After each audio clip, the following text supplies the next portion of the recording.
I came to Islam because I was searching for something that was missing in my life. And I felt this void of this missing piece really from the time I was an early adolescent until the time I was in my early 20s. And I didn't know what was missing. I just knew that there was some important missing piece in my life, and my life didn't have enough meaning without this thing that I was missing. So, like a typical teenager, I tried to fill this void with social activities, with friends, with, at different points in your life when you're worried about different things. So then I was in my senior year. It was time to go to university. I had gotten accepted at a very nice school, and I was ready to go, but I wasn't really ready to go. I was burnt out. And I told my parents, I really would like to take off a year and travel. And some of my friends were doing that. And to my great surprise, my father agreed with that plan. So I decided to go to Israel. Many Jewish kids from the States go. They go like for 1 year, and it's a heritage type trip. You're discovering your roots and that kind of thing. So I went. I was living on a kibbutz with other people from all around the world, actually. Lots of youth from all around the world. It was a great experience. And traveling around the country, and I really liked the life on the kibbutz, the communal farm life, and this idea of community. And I started thinking, I don't really need to go to university. Why don't I just stay here? Well, at that time you wrote letters home. We didn't have the internet, right? So I was writing letters home to my parents, and one of my letters said that. And the next thing I know, my parents and my grandmother and my brother decided to take a trip to Israel to visit me. Basically to convince me that no, you are not going to live here for the rest of your life. You are coming home and you're going to university in the fall. Right? So, alhamdulillah, that's good. That was Allah's plan, so that's what happened. At that time, I was going to Hebrew school. I was going to get bas mitzvah, so I was learning a little bit about the Jewish faith, but mainly what you learn is about the Jewish people, who are the chosen people, according to Jewish tradition. And not much about God, just about people. The idea is that Abraham invented monotheism. And, this is what I was taught. So I had a brief encounter with Judaism, wondering still, who is God and what does he have to do with me, basically. So I went through my teenage years searching and trying to figure that out.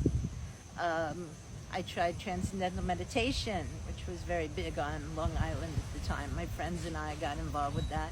And that, I think, was my first connection to any kind of really spiritual practice, the practice of meditation.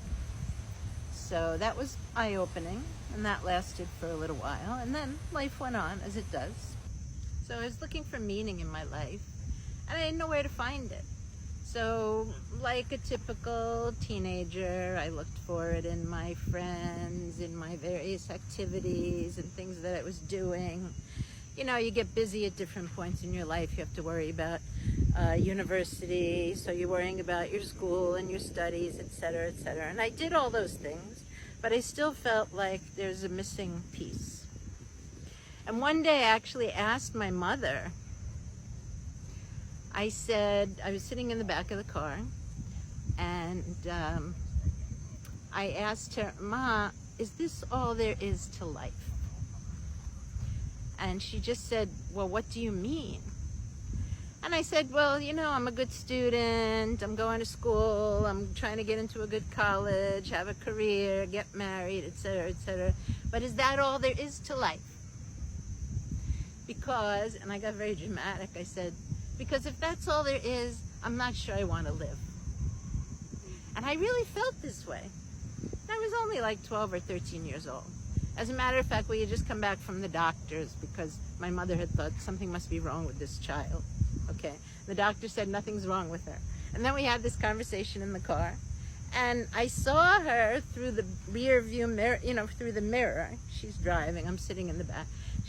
All of a sudden she like clenched the steering wheel a little bit tighter.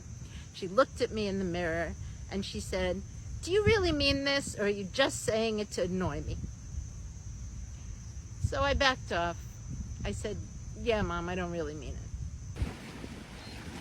Another experience was when I went to the Wailing Wall, and what observant Jews do is they put notes into that wall with little prayers on it, and they pray at the wall.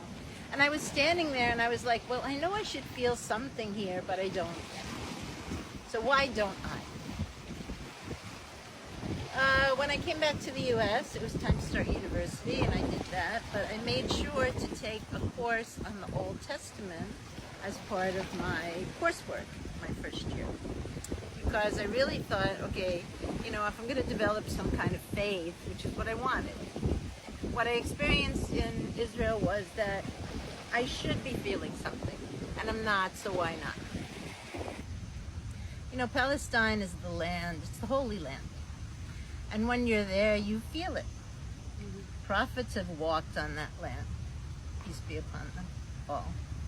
One of the prophets, Moses, climbed Mount Sinai and received the 10 Commandments from Allah subhanahu wa ta'ala on the top of that mountain. And we climbed that mountain. It was a very special experience.